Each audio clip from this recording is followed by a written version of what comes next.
नमस्कार. आजच्या या विशेष विश्लेषणामध्ये सर्वांचे मनापासून स्वागत आहे.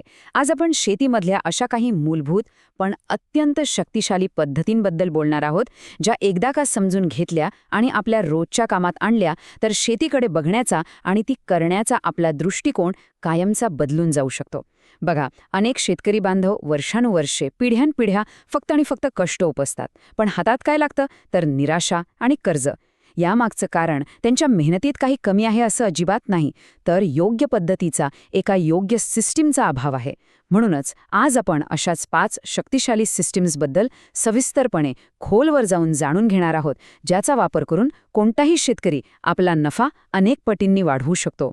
चला, एका अत्यंत महत्त्वाच्या आणि विचार करायला लावणाऱ्या प्रश्नाने सुरुवात करूया. कल्पना करा, एकाच गावात 2 शेतकरी राहतात. दोघांकडे अगदी सारख्याच प्रतीची, सारख्याच कसाची जमीन आहे.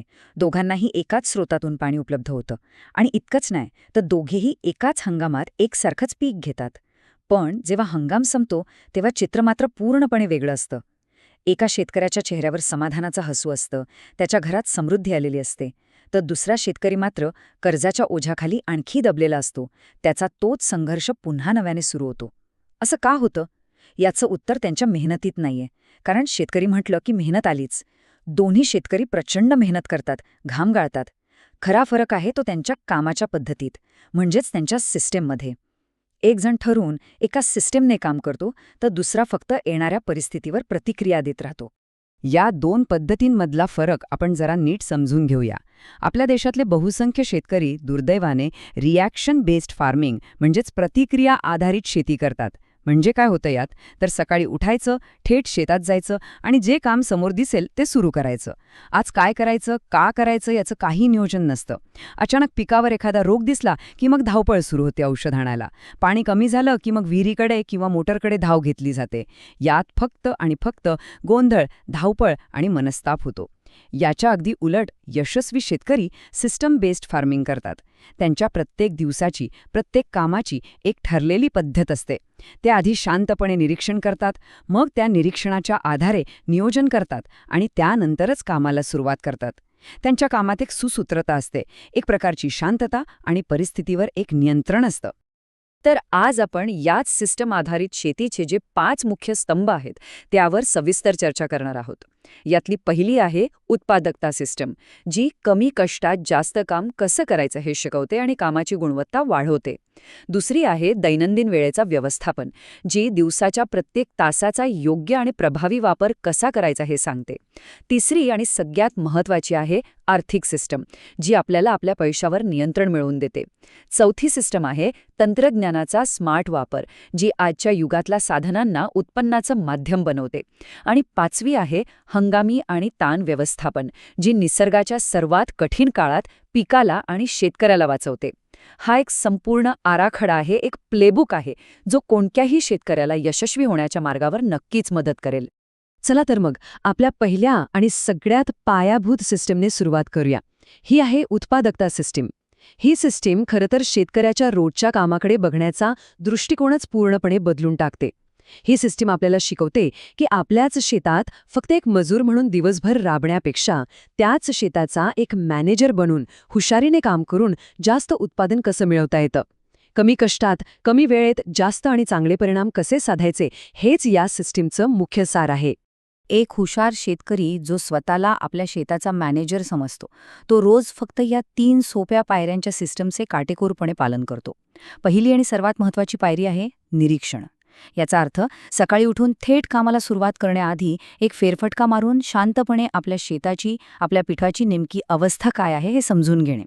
दुसरी पायरी आहे नियोजन. आता निरीक्षणातून जे काही दिसलं, जे काही समजलं, त्यानुसार आजच्या दिवसाची सर्वात महत्त्वाची प्राधान्यक्रमाची कामं कोणती आहेत हे ठरवणं. आणि मग येथे तिसरी पायरी अंमलबजावणी. म्हणजे एकदा का नियोजन झालं की फक्त ठरवलेली आवश्यक कामच पूर्ण करणे. वायफळ कामात किंवा कमी महत्त्वाच्या कामात आपली प्रेशस वेळ आणि ऊर्जा अजिबात न घालवणे. यातली सर्वात जास्त दुर्लक्षित पण तितकीच शक्तिशाली पायरी म्हणजे निरीक्षण. दुर्दैवाने आपल्याकडचे 90% शेतकरी हीच पहिली पायरी वगळतात आणि सकाळी उठल्या उठल्या थेट कामाला लागतात. आणि हीच त्यांची सर्वात मोठी चूक ठरते. याऐवजी दररोज सकाळी फक्त 20 ते 30 मिनिटं हातात कोणतंही अवजार न घेता फक्त शांतपणे शेतात फिरायला हवं. मग या फेरफटक्यात काय तपासायचं? तर सर्वात आधी पिकांची पानं. त्यांचा रंग कसा आहे? तो टवटवीत हिरवागार आहे की पिवळसर पडायला लागलाय? पानांवर कसले डाग आहेत का? ती कुठून कुरतडल्यासारखी दिसतायत का? त्यानंतर माती तपासा. माती वरून कोरडी दिसत असली तरी 2-3 इंच खाली बोट घालून ओलावा आहे की नाही हे तपासा. पिकाची वाढ सगळीकडे सारखी होतीये की काही ठिकाणी ती खुरटळलेली आहे? आणि सर्वात महत्त्वाचं म्हणजे कुठे किडीचा किंवा रोगाचा प्रादुर्भाव अगदी सुरुवातीच्या अवस्थेत दिसतोय का? हे शांत निरीक्षण तुम्हाला येणाऱ्या मोठ्या संकटाची आगाऊ सूचना देतं. ह्या स्लाइडवरचं जे वाक्य आहे ते प्रत्येक शेतकऱ्याने आपल्या मनात, आपल्या वहीत कोरून ठेवलं पाहिजे. वेळेवर दिसलेली समस्या स्वस्तात सुटते, पण उशिरा दिसलेली समस्या महाग पडते. याचं एक सोपं उदाहरण घेऊ. समजा निरीक्षणादरम्यान पिकाची काही पानं थोडी पिवळी पडताना दिसली. हे नत्राच्या कमतरतेचं अगदी सुरुवातीचं लक्षण असू शकतं. जर हे इतक्या लवकर लक्षात आलं तर अगदी थोड्या खताच्या फवारणीने म्हणजे जेमतेम 100-200 रुपयांच्या खर्चात हा प्रश्न सहज सुटतो. पण जर याकडे दुर्लक्ष झालं आणि आठवड्याभराने संपूर्ण पीक पिवळं पडल्यावर जाग आली तर मोठ्या प्रमाणात महागडी खतं जमिनीतून द्यावी लागतात, हजारो रुपये खर्च होतात आणि इतकं करूनही उत्पादनात 30 ते 20% घट येतेच. म्हणजे फक्त 20 मिनिटांच्या रोजच्या निरीक्षणाने हजारो रुपयांची बचत होऊ शकते. आता आपण आपल्या दुसऱ्या तितक्याच महत्त्वाच्या सिस्टमकडे वळूया, दैनंदिन वेळेचे व्यवस्थापन. आपल्याकडे एक मोठा गैरसमज आहे की जो शेतकरी जास्त वेळ शेतात असतो तो जास्त उत्पादन घेतो, पण हे पूर्णपणे चुकीचं आहे. फक्त दिवसभर व्यस्त असणं म्हणजे उत्पादक असणं नव्हे. दिवसभरात 10-12 तास काम करूनही जर ते काम चुकीच्या वेळी केलं गेलं असेल तर त्याचा फायदा होण्याऐवजी तोटाच जास्त होतो. याचं साधं उदाहरण म्हणजे भर दुपारी 12 वाजता पिकाला पाणी दिल्यास त्यातलं जवळपास निम्मे पाणी उष्णतेमुळे वाफ होऊन वाया जातं. वेळेचं योग्य नियोजन हे पाणी, खतं, पैसा आणि मेहनत या चारही अत्यंत मौल्यवान गोष्टी वाचवतं. एका यशस्वी, सिस्टीम आधारित शेतकऱ्याचं दिवसाचं वेळापत्रक साधारणपणे कसं असतं ते पाहूया. सकाळी 5:30 ते 8:30 जेव्हा हवा थंड आणि प्रसन्न असते, हा वेळ फक्त आणि फक्त निरीक्षणासाठी आणि हलक्या-फुलक्या कामांसाठी असतो. यावेळी पिकांवर दव असतं आणि त्यांची स्थिती सर्वात उत्तम प्रकारे समजते. सकाळी 8:30 ते दुपारी 12 हा वेळ शरीरात ऊर्जा असताना जड कामांसाठी राखीव असतो, जसं की पाणी देणे, फवारणी करणे किंवा खुरपणी करणे. शास्त्रीयदृष्ट्या यावेळेत झाडांची चयापचय क्रियासुद्धा वेगवान असते. दुपारी 12 ते 3 जेव्हा ऊन सर्वात जास्त असतं तेव्हा माणसाच्या शरीराला आणि पिकांनाही विश्रांतीची गरज असते. हा वेळ आराम करण्यासाठी, जेवण्यासाठी आणि सर्वात महत्त्वाचं म्हणजे नवीन गोष्टी शिकण्यासाठी, स्वतःमध्ये गुंतवणूक करण्यासाठी वापरायचा असतो. दुपारी 3 ते संध्याकाळी 6:30 जेव्हा तापमान पुन्हा एकदा कमी होतं, हा वेळ मजुरांकडून कामं करून घेण्यासाठी किंवा राहिलेली छोटी-मोठी कामं पूर्ण करण्यासाठी योग्य असतो. आणि शेवटी संध्याकाळी 7 ते 8 हा वेळ दिवसभराच्या कामाचा आढावा घेण्यासाठी, झालेल्या खर्चाची नोंद करण्यासाठी आणि उद्याच्या दिवसाचं अचूक नियोजन करण्यासाठी असतो. या संपूर्ण वेळापत्रकातला सगळ्यात जास्त वाया जाणारा पण तितकाच सर्वात मौल्यवान वेळ म्हणजे दुपारचा 12 ते 3चा वेळ. बहुतेक शेतकरी या वेळेत आराम करतात, गप्पा मारत बसतात किंवा झोपतात. पण हुशार शेतकरी हाच वेळ स्वतःमध्ये गुंतवणूक करण्यासाठी वापरतात.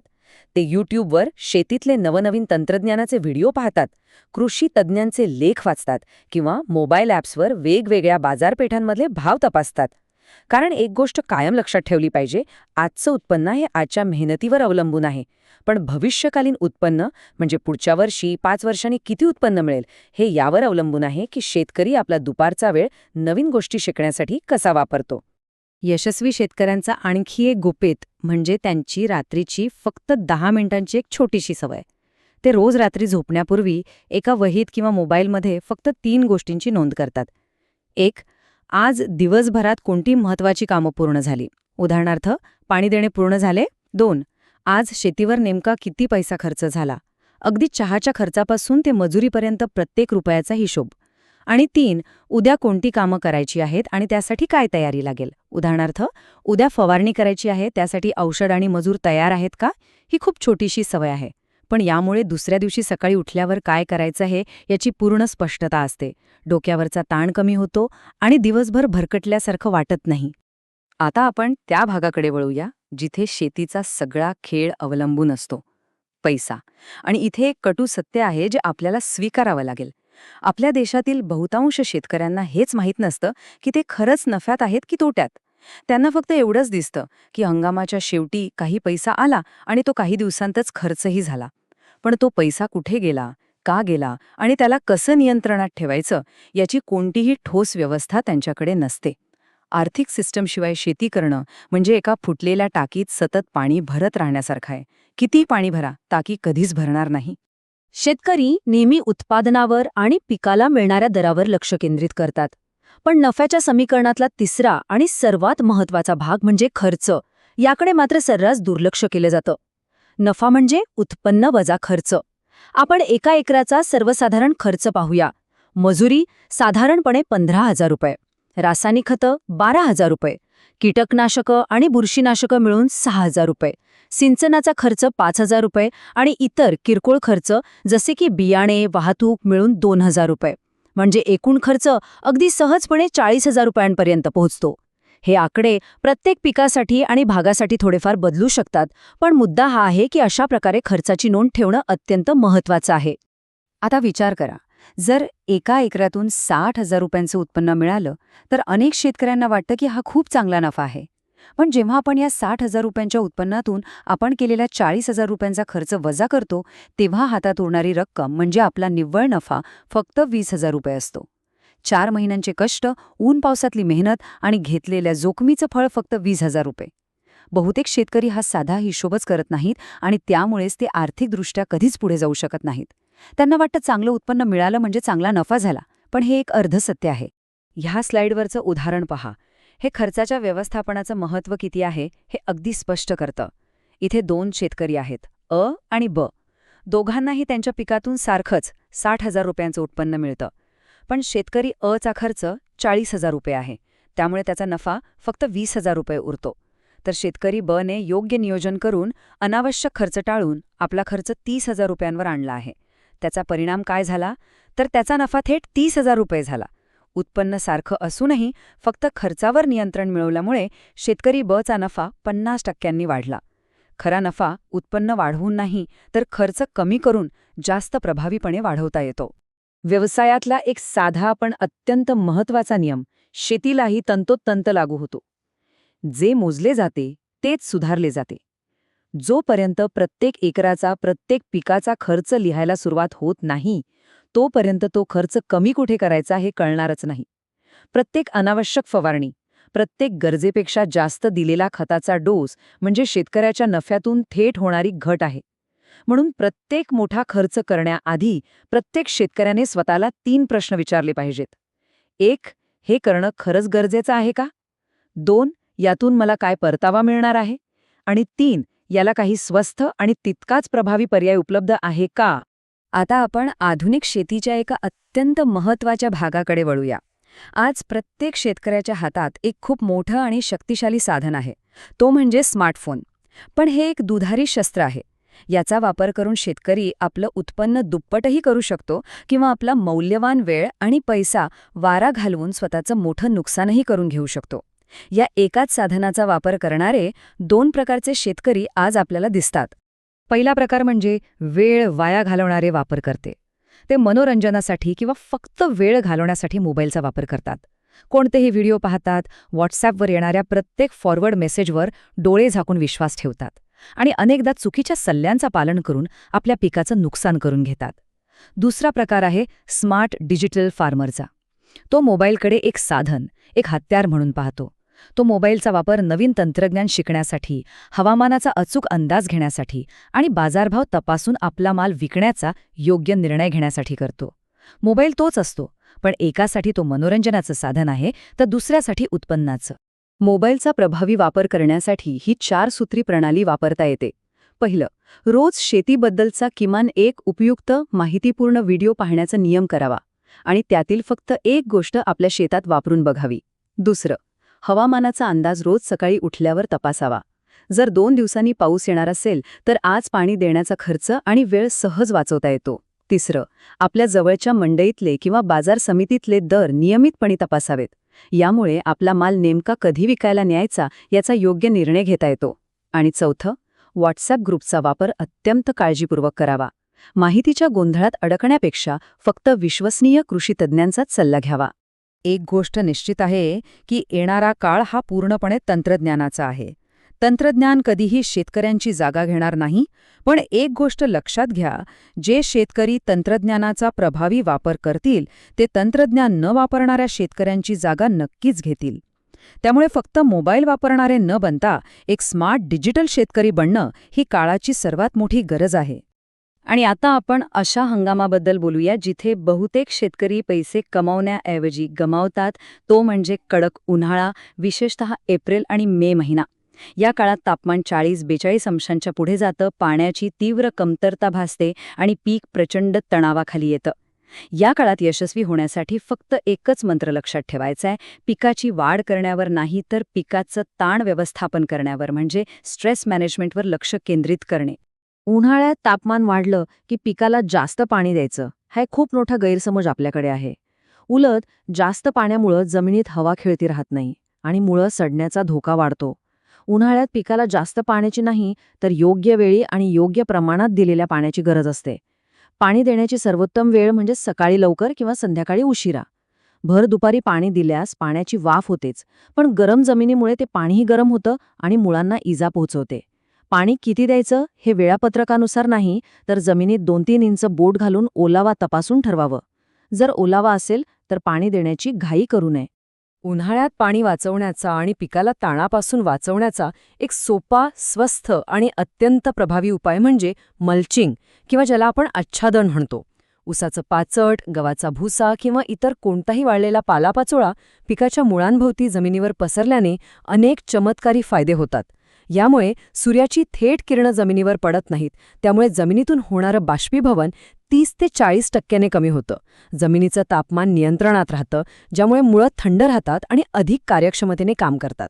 एक गोष्ट लक्षात ठेवा, उसाचं पाचट जाळणं हे एक पाप आहे.